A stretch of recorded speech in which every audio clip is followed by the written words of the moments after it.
East.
Yes, yes.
Hi, good afternoon, everybody. I'd like to welcome all March 14th, 2023 meeting of the City of Charleston Traffic and Transportation Committee. Thank you all for being here. Let's begin with an invocation or a moment of silence led by Councilmember Parker, please.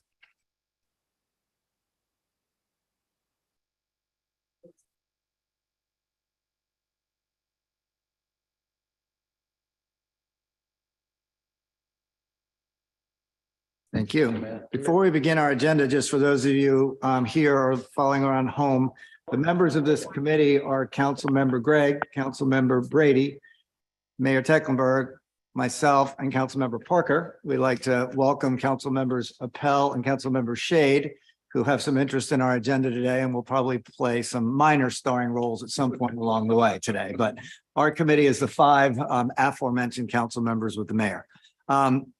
First order of business is approval of minutes for February 7th, 2023, which I believe you all got by email. Do I have a Move for motion? approval. Is there any discussion, additions, deletions? If not, all in favor? Any opposed? The ayes have it. Next, the Savannah Highway Capacity Improvement Project presentation. Ms. Detoma, who I see is here, or?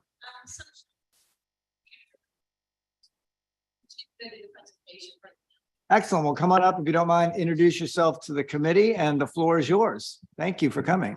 We can lower that down for you, I think.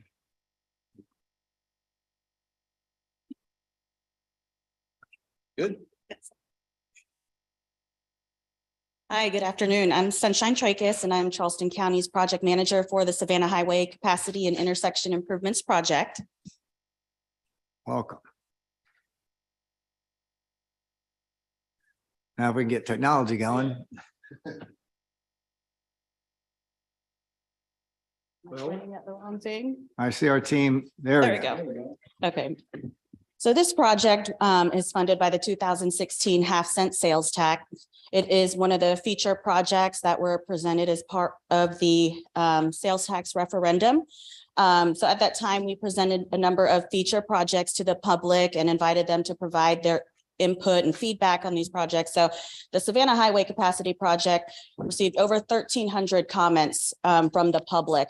And at that time, if you can see from that table, the gray and the green portions, there were 94% of the public that were in support of the project or had no objection to the project. And so the purpose of this project is to improve traffic flow, safety, and pedestrian access at key intersections. We had to focus on key intersections where we could make sure we met that purpose in terms of level of service.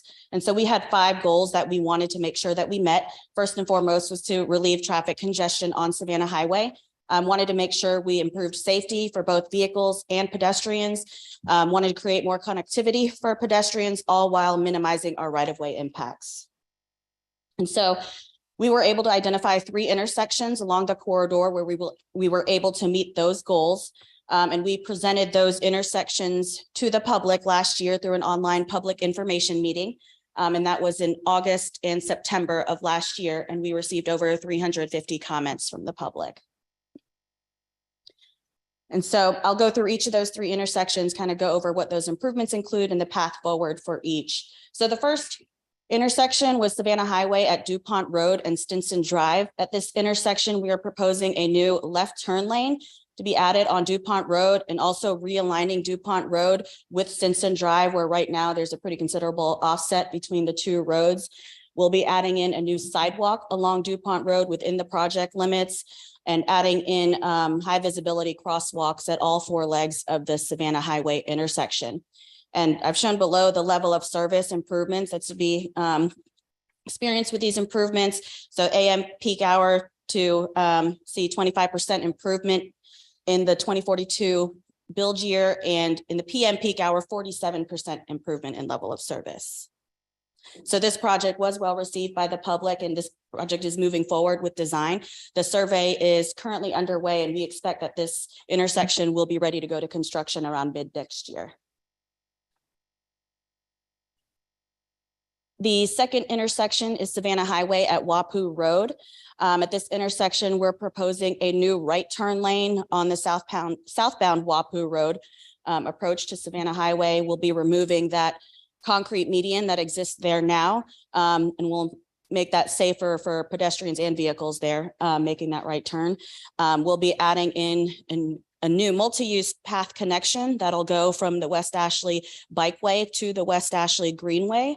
The multi-use path from the La Fontana there at the southeast corner to the West Ashley Greenway is actually a city managed project right now. So we're coordinating with the city to have that multi-use path constructed as part of this, the Savannah Highway project here at Wapu Road, which would provide that connection from the bikeway to the Greenway.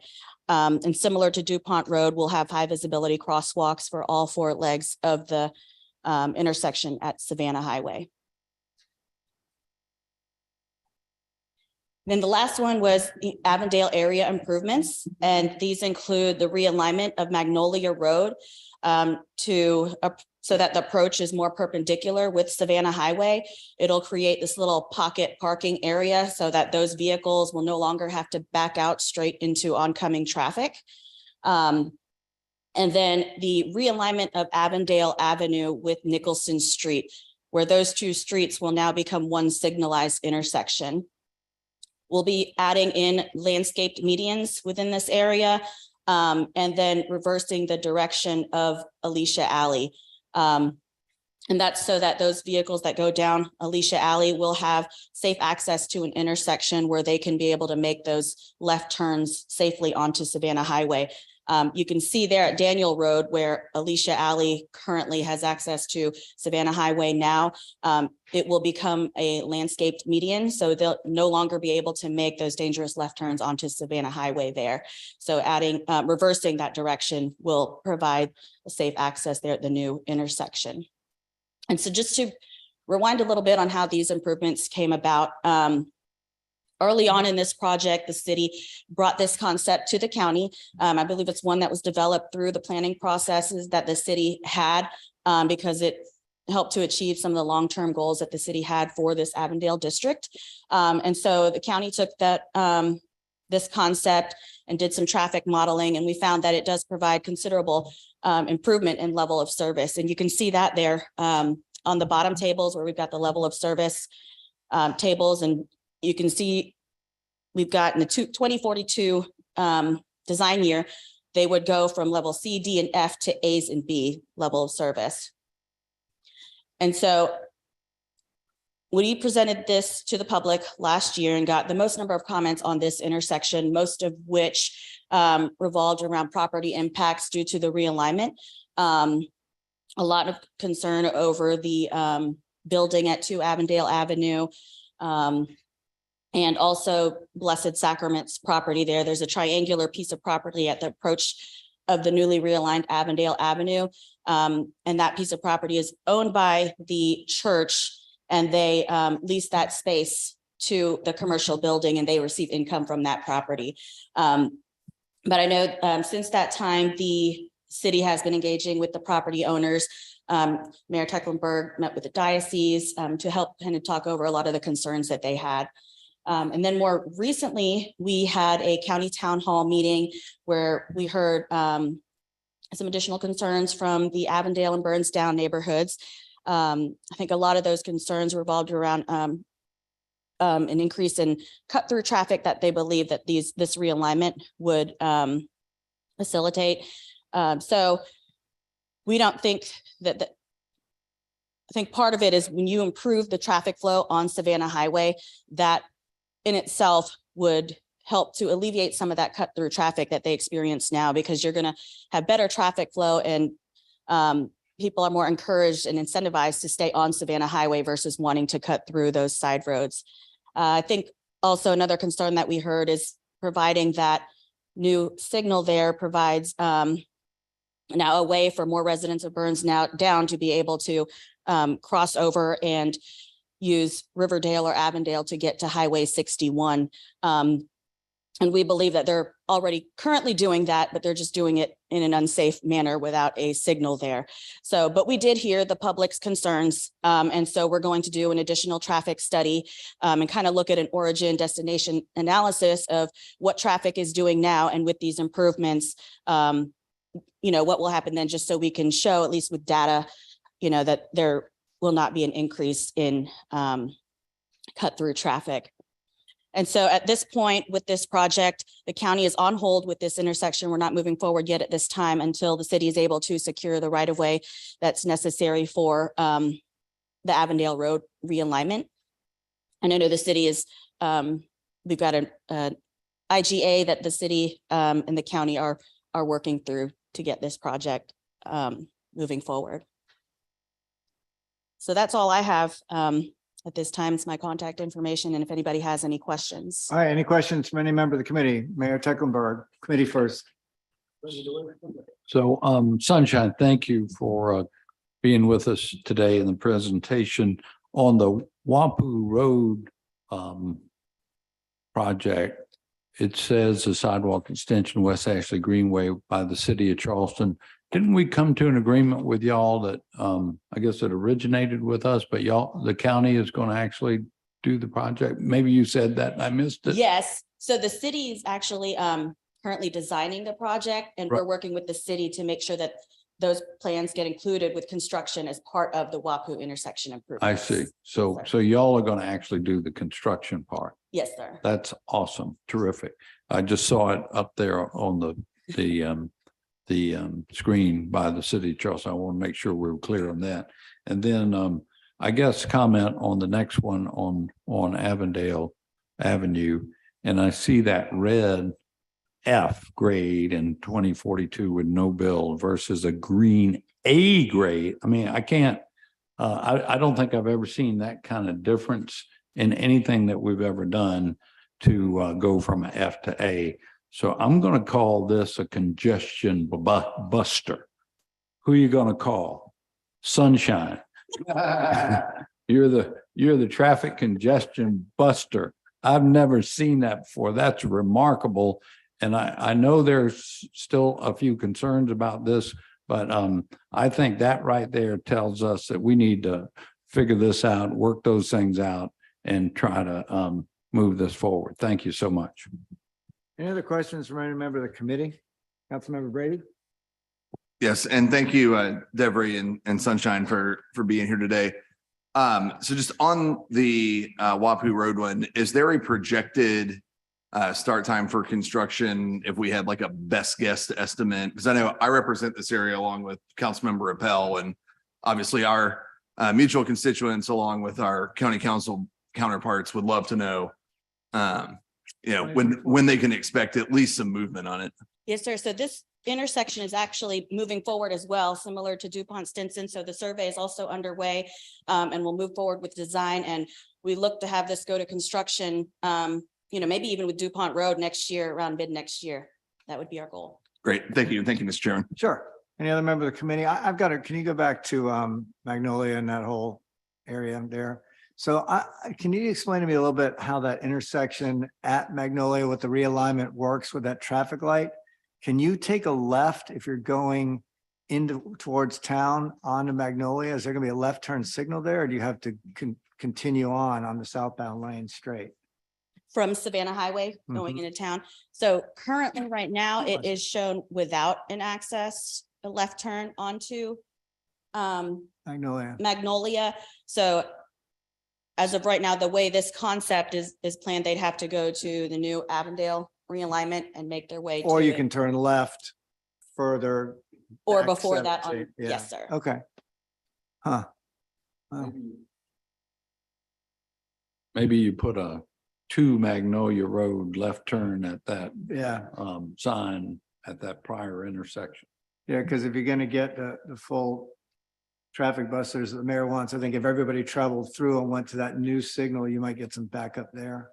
Is there, and that's something we can look to provide. Yeah, I think getting them off 17 before they get into those two intersections to get onto the 61 side. Yeah, probably a good idea. So how do you go from F to A, by the way? What do you see there? I mean, it's just traffic flow? Yes, I think the biggest thing here with the intersections, you've got Magnolia, Maple, and then Avondale, and Nicholson, all in such a close proximity to each other, which really is very inefficient for traffic flow. So by just separating them out, just makes a huge difference for traffic, because now, there's really no way to time those signals right when they're that close together to be able to move traffic efficiently. So doing this would allow us to do that. It's crazy in there. It used to be in my district, but more importantly, my mom used to live just south of 17 in there, and getting in and out of there was crazy. And just having improved pedestrian access makes it so much better. Yeah. So this one's on hold. What, and I'll turn over these. What needs to happen before you put it back on green light go? So we would need to make sure that the right of way is secured for the realignment. So basically we would design and construct in the newly realigned roadway. And that's something the city is working on, obtaining that right of way. Okay. All right. Any other members of the committee have any questions about any one of these three intersections? Yes, sir. Mayor Tucker. I just had another comment. I parked in that little enclave now shown on Magnolia the other night of the first parking space. And, so I'm getting ready to leave and I put it in reverse, and it's just like, what do you call it? Russian roulette, It's crazy. whether somebody's going to come around the corner or not. Just, okay, I'm going to go and see if I get hit, is the way it felt. Stuff. All right. So we have two council members and not members of the committee. Councilmember Brady. I'm sorry, Mr. Chairman. I just had one follow-up. As part of the Wapu Road design, is there going to be has it been considered to have a left turn arrow from Wapu onto 17? So we actually did receive a lot of comments on that in the public meeting. And so as a result, we did do another traffic analysis to look at, does it warrant the left turn lane? Because these are DOT roadways, they have to have a certain number of volume criteria to be able to warrant protected left turn signals. So we did another study, but they do not meet the volume requirements for that. However, our team is looking at signal timing improvements, and we feel like we may be able to dedicate a little bit of more time on the Wapu Road timing, so that those vehicles during peak hours will have enough time to get out without negatively impacting Savannah Highway traffic flow. Great, thank you. Okay. Council members Shade and Appel, any questions while you're here? It's your district, so. Oh, great. Well, it's both of ours. You're across the street. I'm over in the Burnsdown area. But first off, Mr. Chairman, thank you so much for allowing us to attend and speak. And I want to thank Sunshine and Devery with the county for being here, and of course our staff for working on this project. And the Avondale and Magnolia intersection is extremely important. The area that the mayor was just talking about, somebody died there about a month ago. Okay, this is serious stuff. It's not just a congested area. It's an unsafe area. If you've ever been to Avondale, at night, there's a lot that goes on around there, and we need to do what we can to make this area function better for all modes of getting around the world, whether it be in a vehicle, whether it be on a bike, whether it be walking, and everything in between, especially given the increased use of the Greenway, the future bike ped bridge that this committee knows a lot about. And so I agree with the sentiment that's been expressed today. This is an important project that we need to see through. And I understand the concerns of the folks in Burnsdowns and the folks in Avondale. When you see a road realigned, it's serious stuff. It's beyond what we're doing at Wapu in Stinson. It's more invasive surgery, so to speak. But it's an indication of how problematic the existing conditions are. So that's why that effort has to happen. I was very interested, Sunshine, when you indicated that, there's a common sense view that, you align intersections, it's going to cause cars to go through neighborhoods. So I was really pleased to hear that the county is going to do some additional work analyzing some of those issues so we can go back to the community and explain with data what the findings are. I mean, I've heard from the experts who've all indicated that the better 17 works, the less incentive there is to take a more circuitous, slower route through neighborhoods. I mean, I don't think anybody ideally wants to be in neighborhoods. And so I think that that's going to be a very important part of this as we continue to engage with the public and work through these issues. So And I'm glad that we're having this presentation here at TNT, because while this is in the work is being done in my district and Councilman Shade's district over in Avondale, the benefits and the issues redound throughout West Ashley and the city, because we all traverse this part of Savannah Highway. And when I saw that F to an A, I mean, that's like the best academic achievement success story. It's like a 30 by 30 or something, pulling an F to an A. It indicates that this is a project worth working through and not running away from. And we need to keep the neighborhoods, concerns in mind. We need to factor in maybe some additional things we can do to support bike and pedestrian safety and mobility. But let's continue to work together, arm in arm, county and city, and deliver this very important and necessary project for all. So thanks again to everybody, and let's keep pushing it forward. Okay, Councilmember Shade, question? Yeah, thank you, Mr. Chairman, and thanks for allowing us to chime in on this. I think this may be the third or fourth time I've seen this presentation, and every time I do this, I learn a little bit more, and I appreciate how y'all put this together. If you'd go back to the southern portion of Highway 17 and the Wapu DuPont area. So there is and I can't tell from here, but Mr. Palacios is planning this mega beautiful hotel complex, which is actually outside of the city.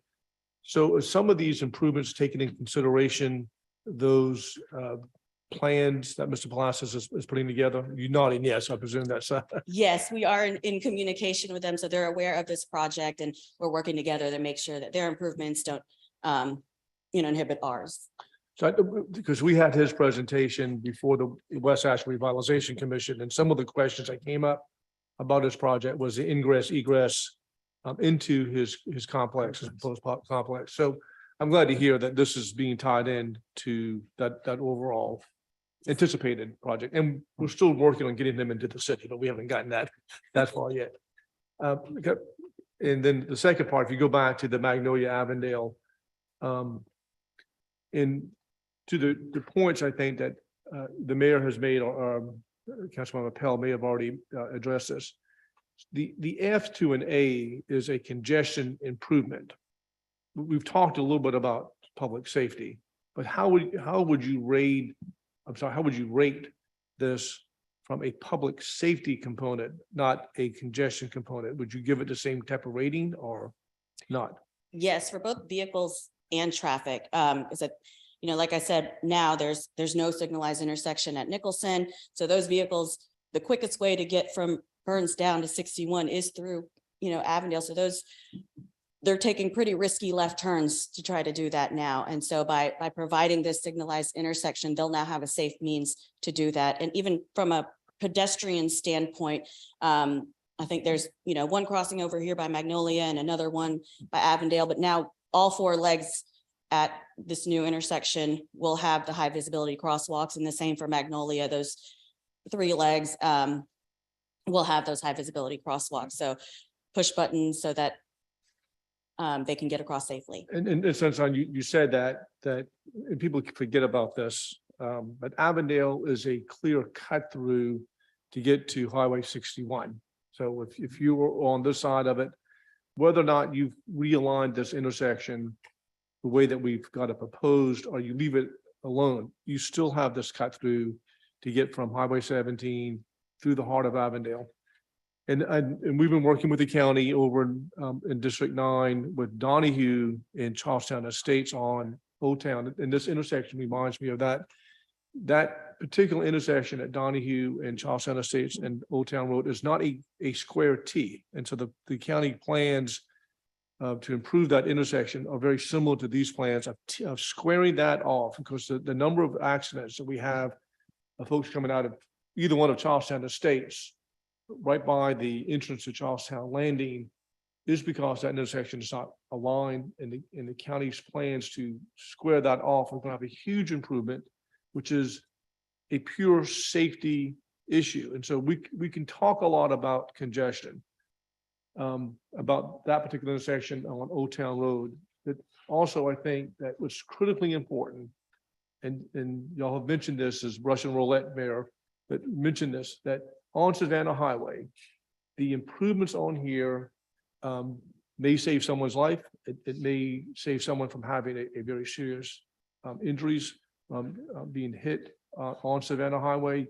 And while there is opposition to this, and I know there's been a lot of outcry, including after I met with the folks at the Catholic Diocese and their general council, we've got to emphasize the important component that improving these intersections, while it's really going to go from this F to A grade and on congestion, is going to have the same type of impact safety wise. And so opposition to this, and I know there's a lot of good faith opposition to this, and I respect that opposition. I've heard from the folks, particularly on my side of the district. You've got to take in consideration the other component of this, which is public safety. And that's critical. Okay, Thank you. questions? Any more questions? Just something really quick on the hotel that Mr. Palacios is doing. Have you looked at his plans? Are they asking for additional curb cuts and anywhere on that property? Because that would really affect, I think, that project if they had additional curb cuts, particularly on Wapu Road, right? Yes, so any additional curb cut, they would have to coordinate that both with DOT and with the county. And hopefully with the city too, even though we Yes. haven't convinced them to come and join us yet. We may one of these days, but I think the coordinating with Robbie and his team is probably a pretty good idea too. Thank you. All right, unless there's anything else, thank you so much for this update. Really helpful. We'll look forward to hearing more as we move forward. Who are you gonna call? All right, the next item on our agenda, number 4, I believe is deferred. Am I right about that, Mr. Somerville? He's here. Item number 4 is deferred. Item number 5, seeing nobody from legal here. Thank you very much. The pedicab decals, I think I'm not sure where we stand with this as a committee. The last time reading the minutes and recalling, we agreed to bring it back to have a discussion as to whether or not to bring it forward to council to reactivate the process of adding 6 decals in the evening. I think that's where we are currently. We are here, legal, here to answer any questions for you. Well, no, you're not here. You're there. We're here. You're there. All right. We're here Let me just sort of round this out and see how we do. So did everyone get a copy of the ordinance that we actually adopted, making the changes? One of the things I noted about it is its date. It was dated August 17th of 2021. So we've almost gone 2 years without actually instituting the additional decals at night. And I would just point out a few things, and then I'll see how the committee wants to go about proceeding forward. Since we originally did this, and I take full responsibility for bringing this up because I think it was my idea, a lot has happened in the city, particularly on the peninsula of Charleston. All that's obvious. And we've started the wheels turning on a number of initiatives. One is rethinking the downtown plan. Second is we've reconfigured King Street on Thursday, Friday, and Saturday nights, which has changed the traffic flow and access there. We've gone through the road safety audit with the DOT, which we're in the throes of right now, trying to figure that all out. And that affects only downtown and really the core of downtown. There's been some talk about rethinking or at least tweaking the tourism management plan. And I will note, to sort of stand on my own toe here, that since this has been instituted in 2021, there has been no call from the CVB, the hotels, the restaurants, the bars, the entertainment venues, the museums, residents, apartment owners, condos, the College of Charleston, MUSC, neighborhood associations, the consortium, the Town and Gown Committee, the Tourism Commission, or the industry to add more traffic onto our already congested streets that are being rethought. So from where I sit, the enemy of good is better. What's working right now is working. If you look at the ordinance, what we did when we readopted this ordinance, we made some changes. We did 3 things. 1, we changed the name from rickshaw to pedicab. I don't think we want to mess with that. 2, we took away the evergreen provision in the contracts that we have with the 3 companies that currently provide services in the city. They had sort of like basketball coach contracts. They just rolled over automatically. They now, after the end of this next 5-year renewal period, are over and everything goes back out for rebid. So this whole idea there's some anti-competitive nature to all this. We negotiated those contracts. We took advice from legal. we now no longer have evergreen provisions on them. And then the last thing we did is we suggested that we put out for bid at nighttime 6 additional tokens. We currently have 15 day and additional 15 at night for a total of 30. My view of the world right now is until we get through everything that I've just described and really rethought downtown, adding more vehicles, traffic, congestion onto already congested streets when there's no demand for this particular additional service, I think is doing a disservice to those that we've hired to go think about this holistically. So I would humbly suggest this committee that we leave the ordinance alone, except for that additional 6 tokens. We leave it at 30 until we get through all of the other things that is going on in the city. Again, it was 2 years ago that we adopted this ordinance. There has not been an outcry from a large contingency of people, particularly downtown, to add these, even though we put it in the ordinance. So with that soliloquy, I know there's probably some contrary views on this committee, and I'm certainly happy to talk about it, but I just wanted to put my position out there for now and make it clear. So with that, I'm not sure procedurally, where's my legal team? Where are we? Do we need to, as a committee, give you direction, or can we vote on something tonight, or where are we procedurally with all this?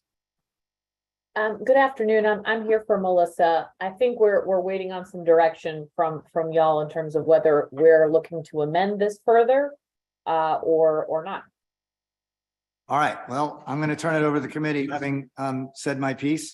Mr. Mayor. Mr. Chairman, my recollection is that if we wanted to proceed with the 6 additional tokens, that we would just leave the ordinance as is. We don't need any changes, and have a recommendation from the committee and council to tell procurement to proceed, to put it out again for bid. But if you don't want to do that, I would respectfully say that we should entertain a motion to amend the ordinance back to the original number. And it's One or the other. section 2A for those following at home. It would just be a striking of a number. Okay, anybody else, any other member of the committee have any comment, question, concerns? Yes, sir. Councilmember Brady. Yes, thank you, Mr. Chairman. I mean, this has been something that has kind of kept bubbling up, and I understand. I don't think the average person would be agitating for 6 additional pedicab permits. So I think it's a little disingenuous to say that like all these people aren't like actively requesting, just because it is kind of a niche industry. So I guess I understand the traffic concern, but at the same time, we're not approving hotels or adding stuff into an overlay zone and then arguing that we shouldn't do it because the traffic impacts are going to be coming. I would argue that they probably have a higher traffic impact than the pedicabs that would be going out at night. I also, just as a capitalist, having competition is a good thing. So allowing for more competition in that industry to compete for talent, to compete for people to ride there, to compete for customers, I don't think it's necessarily a bad thing to do. So I would just ask, I think we voted on it then, we've added it, let's just direct procurement to do it, because we can always go back and amend the ordinance later on. If we decide that there are negative impacts down the road, we can always go back to the original number. But obviously we did approve it. And I think, in good faith, we've approved it, and we have people that obviously were following along with what we were doing, and we should give them the opportunity to at least bid for it, I would say. Thank you. Any other comments? Once around, okay. Wait, let me go to Councilmember Yeah. Craig, then we'll go to Council. Yeah, sure. Mayor Tecklenburg. So right now we have 15 daytime decals. And an additional 15 at night for 30. So at night we have 30 and we Right. would be increasing that to 36. Right. And then remind me what the renewal period is. So they're no longer indefinite decals. There's a sunset provision in There is. them. 5 years. It's a 5-year franchise agreement, and which is due to expire. I guess the renewal will be August of 2026. Okay. So, and they all 36 or all 30 the same year are up for renewal. Okay. That's correct. These 6 we would align with the existing contract. Okay. it seems like maybe, I don't want to put a fly in the ointment here, but it seems like it might be a good idea to change that where some of them are renewing every year, which would give new businesses an opportunity to rebid or existing businesses to rebid, new business to bid on these every year instead of once every 5 years. But I think that's not what we're talking about here today. I'm in favor of moving forward with 6. I don't see that 6 additional pedicabs is going to cause a big problem with traffic downtown. Mayor Tecklenburg. So I wanted to ask a question, either Robbie or legal. So when that period is over in August of 26, are we committed to the number of decals? I mean, we could cut it in half. We could change it to any number we want when we get to that renewal. Yeah, I would think at that point, we would follow the existing ordinance. So it would, I guess, at that point require an ordinance change. If we decide to change the number either back to 15 total or 30 or 36. But at that time, whatever we decide to change the amount of pedicabs to, we could do it at that time. So just a couple of quick comments based on the comments around here. The every year thing is problematic, I think, council member, because of the requirements of our ordinance. I mean, the companies that do this have to have leases in place on the peninsula for their bikes and all that. So doing it annually, I think, would really actually create some challenges. And just to be clear, I mean, one of the underlying, if not overarching themes of the comments we've heard over the course of the last year and a half about going from 30 to 36 is this whole notion of we're being anti-competitive. There's no guarantee that these 6 decals are not going to land in the hands of the already existing companies. Just so we're very clear about that when it comes to council, if we vote in favor of doing it, those existing companies are free to bid whatever they bid on those. And so they may be the beneficiary of increased business. And just Councilmember Brady, I wasn't being disingenuous, I don't think, when I was just pointing out that the industry that's out there, which is our hospitality industry, which is not shy about asking us for help when they need it, has not said we need more access to pedicabs for our customers, for our patrons, for the people who are staying here. So I just wanted to sort of point that up. I mean, this has been an internal debate, not sort of an external need.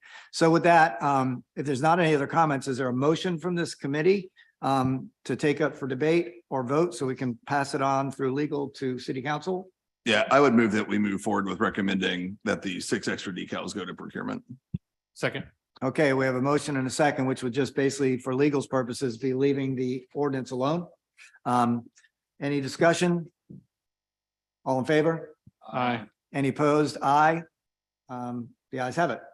Okay, thank you very much. So I guess we'll get back, Robbie, and you'll talk to our procurement team and let us know sort of the timing on this. Yes, sir. Okay, I see. Oh, Magley's chimed in. That must be because she's getting ready for the next thing. All right, next is ordinance to amend chapter 21 of the code of the city of Charleston by adding new section 21-2 to article 1, parking or storage of commercial vehicles as amended. This is, I think, why Councilmember Shade has made his guest appearance. I see, and might have a starring role. All right, I'm going to turn this over to legal to begin, and then we'll go from there. Thank you. We reviewed this a little bit further in legal and are recommending a deferral of this item so that we can further discuss a little bit of the language and also see whether or not we might want to clarify some of the specific provisions. One item that we were looking at is whether it might be more suitable for this to live in the zoning code. So that's our recommendation for today, that we defer the vote on it, but if y'all would like to discuss it further, so we have a little more, I guess, clarity on what the request of the committee is, that would be helpful. All right, legal's recommended deferral. Before we have any discussion, do I get a kind of a motion on this? Move to defer. I'll second. All right, we've got a motion and a second. Before we move on the vote, any questions, comments from the committee? Well, Mayor Tecklenburg? I would like Magali, if she would expound on that thought about whether this really should be in the zoning code versus wherever it is now. If you could explain that a little bit, I'd appreciate it.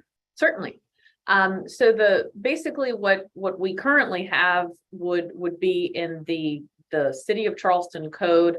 And it would apply to certain to certain zoning districts, and it would restrict certain property uses of property owners.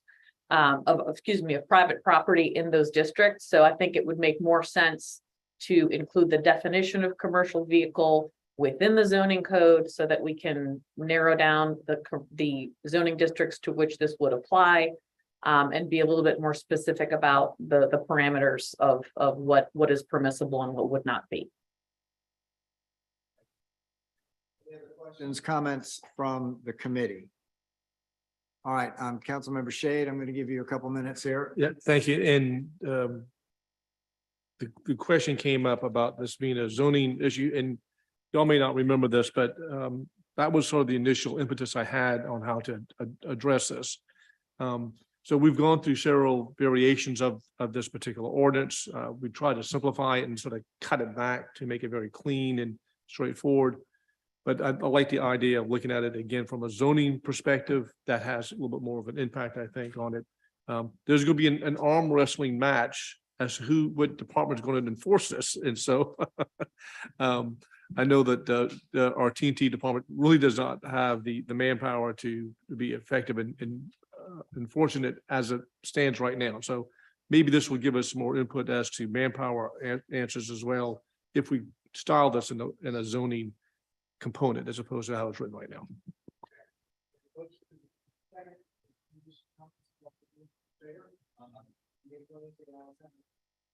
Deferred. Thank you. All right, next on our agenda is traffic calming approvals. Oh, I see. Wow, Mr. Mathis getting up in the back row, coming to the microphone. A rare personal appearance. Yes, sir. Well, thank you, sir. Appreciate it. It is kind of fun being back together in chambers, by the way. I like that part. We have 4 requests today for traffic calming. I think the maps were included in your folders for your review. That would be for Laurel Avenue, Staffordshire Drive, Canterbury Road, and Oakleaf Street on Daniel Island. If you have any questions, be happy to answer those. Can I get? I think we've gone through this before. I don't think we actually need a motion on this, right? We just need to. We need a motion on this?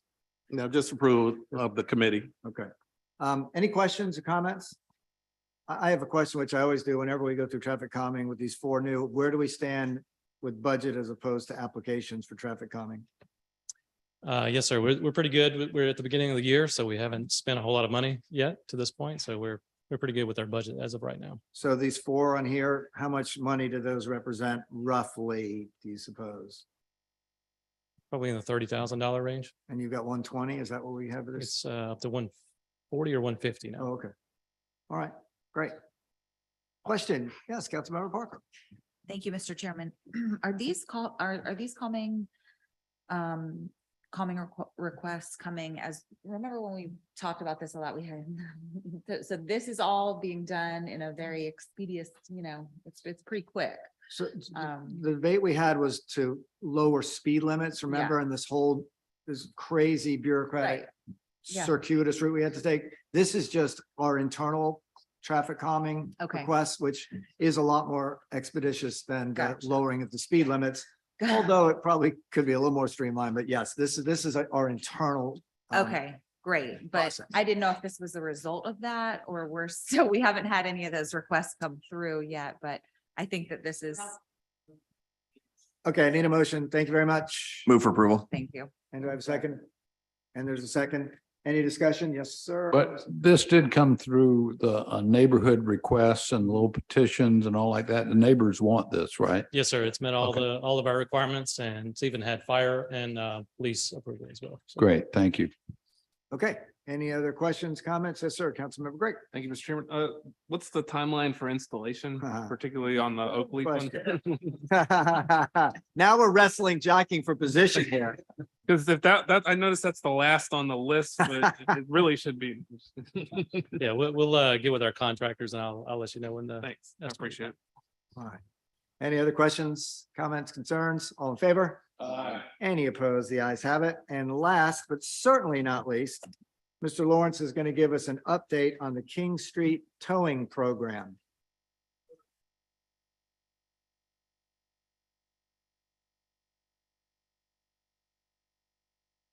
For those who don't know me, my name is Tyrone Lawrence. I'm the Director of Parking Services, Parking Enforcement for the city, which the division falls under Traffic and Transportation. I want to give an update report on the entertainment district for the King Street, every Thursday, Friday, and Saturday night. As far as the parking restrictions. This past weekend happened to be the 5th weekend since February the 9th, we began the detail. I'd like to explain the process of how we have moved forward to try to control the parking on King Street. Every Thursday, Friday, and Saturday night, we begin the process with bagging all the meters from King and John to King and Spring, which comes out to be about 80 parking spaces. So we bag the meters. The bags itself have placards in them saying towing tonight on them. Yes, sir. And we also put our flyers on each cars. The red flyers are not only giving the citizens warning that at 6 o'clock, this becomes a prohibited zone and their car can possibly be towed away, but it also gives guidance of where else they could park, mainly being whether it's a side street or the parking garages nearby. So that's the second step. The third step is when we come through at 6 o'clock, we actually put cones in each of the spaces. What we've been seeing lately, out of the 80 spaces, at least 70 to 80% at 6 o'clock are vacant. So we take advantage of that and place cones in those spaces to don't prevent anyone from parking once the space has been vacated. Even though the signs say 6 o'clock, we give folks the benefit of the doubt. We don't begin the process until 7 o'clock, give an extra hour, a buffer there. Come 7 o'clock, we begin the towing process, removing the vehicles from King Street, both sides being east and west. I must say, since this process has started, we're in the 5th week. This new week will be, weekend here will be the 6th week. We've gotten through C Week. We've gotten through wine and food, and we haven't seen any uptick in any of the enforcement that need to be. I must remind everyone, when we started back in October of last year up to February the 9th, we were literally writing 90 to 100 tickets a night. Just by the signs being up, no towing, just writing tickets. Well, unfortunately, we weren't getting any compliance, even with writing those tickets. So we moved to the enforcement as far as towing. To give you a little bit of stats of what we've done since since February the 9th, 33 tows, which is very minimal. So you're averaging 4 to 5 tows per night if you do the 15 nights that we've done so far. Tickets have only been 12. And Mr. Mayor, we spoke about the idea of not adding insult to injury of ticketing and towing folks. So we weren't ticketing, and only 12 tickets we've issued on King Street since the detail start is folks just being adamant, they're not going to move, I'm waiting on my food kind of thing. But we don't run into that quite often. But I must add that since we've been not allowing folks to park on King Street, we saw an increase in violations on the neighboring streets, whether that's in Phillip, John Street, Ann Street, Mary Street, and we've towed up to 59 cars, in this past 5 weeks on side streets. Because you don't want to ignore that, because you having folks parking on fire hydrants, they're parking too close to intersections. So now it becomes a safety issue. And that's why we had to make sure once we get King Street locked down, usually it's about 8:30 at night, we make sure we focus on the side street, the neighboring streets. So that hasn't become a hazard. But it's been great. I tell you, it's been a great coalition between the police department, business, neighborhood and services, traffic and transportation, and the parking division. And I want to say it's been a success. Everything I mentioned about the process we do Thursday, Friday, and Saturday night has made it to where We've actually had a couple of nights we haven't towed any vehicle. So that's great, you know. So the goal was always to get it to 95% cooperation from the citizens. And I want to think we're there, you know, and the goal is to not have to bag the meters, not have to put flyers out, not have to place cones. And hopefully the folks will just comply to the signage only. Okay, but that's a process we'll see in a couple of months where we're at, and probably piecemeal it and see if we can possibly get away with bagging every other meter, or just bagging but no cones. And we'll cross that road when it gets there. But overall, I think it's been a great success so far. So. Okay, great. Well, thank you very much. Any member of the committee have any question or comment? The guy that clips it short. Oh, Oh, there he is. wow, look at, wait a minute. That's part, boy, this is nonpartisan here, Lieutenant. What's going on? I apologize, I can't be there. I just wanted to be there for moral support for Mr. Lawrence there. I'm actually at a conference where I'll be speaking tomorrow about traffic stops. So very apropos for the Traffic and Transportation Committee here. So I just wanted to take a minute, if I may, Mr. Chairman. Absolutely. And just say we appreciate all the help. I think it's been a huge success. I've done a couple of news interviews over the last week. Thanks to Mr. Lawrence and all of his crew, the parking services, for being out there every weekend, helping us lead this charge here. Like you mentioned, Meg and her group, getting all the word out in the media. It's just been a huge team effort. I think if anybody's been down to King Street in the last month, they've seen the difference down there. We've seen a tremendous effect. I think it's safer for the people that are driving down there. You don't have people dipping between cars or hanging out around the cars. And just the visibility side for the public safety factor is huge for us. So just want to thank this group for their support as we move through this. And like Mr. Lawrence mentioned, we'll continue to see how we can do this, where hopefully signs are the only thing we have to do, and they're up. But as he mentioned, October to February, we got no compliance, and we're seeing a great deal of compliance now at this point. So we'll continue to evolve as we move through this, but just want to thank the group. Great. Thanks so much for tuning in. Safe travels. Any questions from the committee? If not, briefly from non-committee members? Briefly. Mayor first, on the committee. So thank you, Yes, sir. Tyrone and Lieutenant, for the report. And I too feel like it's gone well. So I just think we need to think out now what comes next. If we're going to stick with this regimen, what can we do to make it look nicer? What can we do maybe to activate the street just a little bit? You know, I'll give you an example.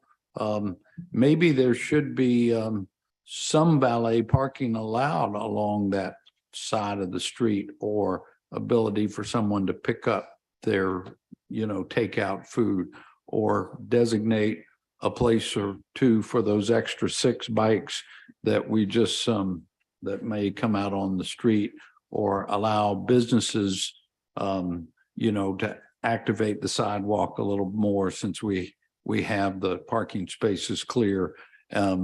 But I don't know that we'll accomplish that here today, but I would like for us all to collectively brainstorm about how to continue to make it look better and work better.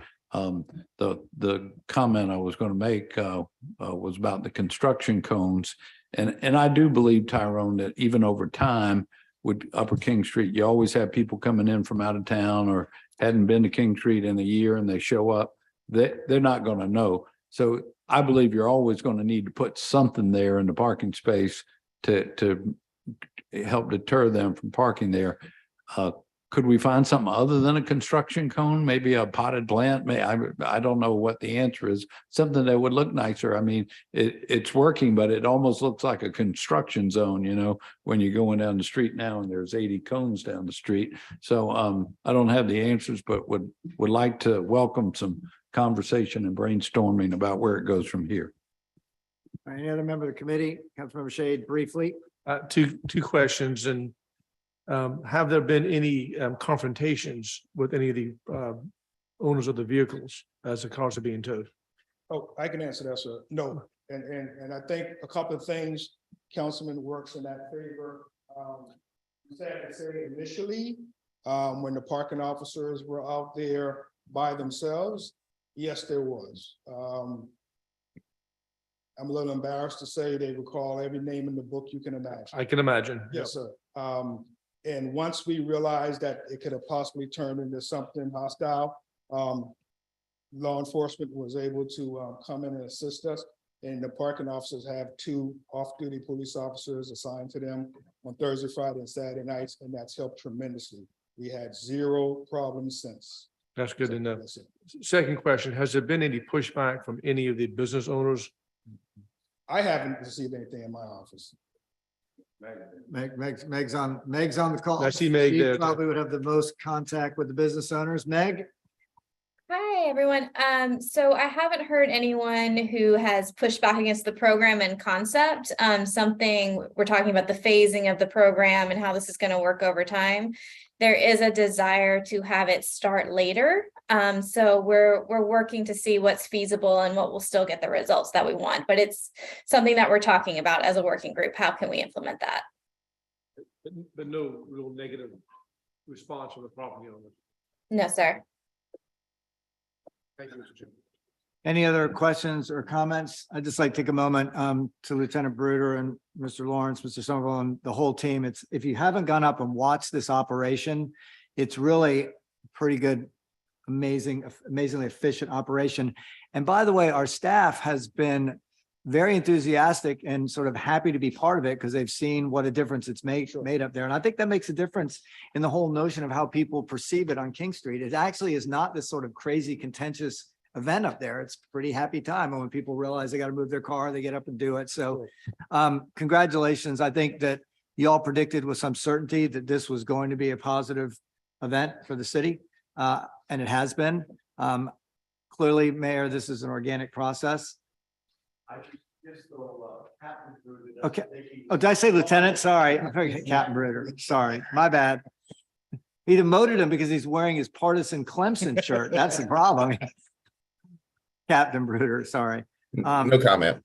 Clearly, this is going to be an organic process. And I think the times, I've heard that same thing from Meg. I'm sure you have too, about when we start it, sort of lessening what it looks like. All that will come as we sort of work through this. I would like to point out that starting January 1st, the bid that we voted to put in place became active and is slowly getting funded.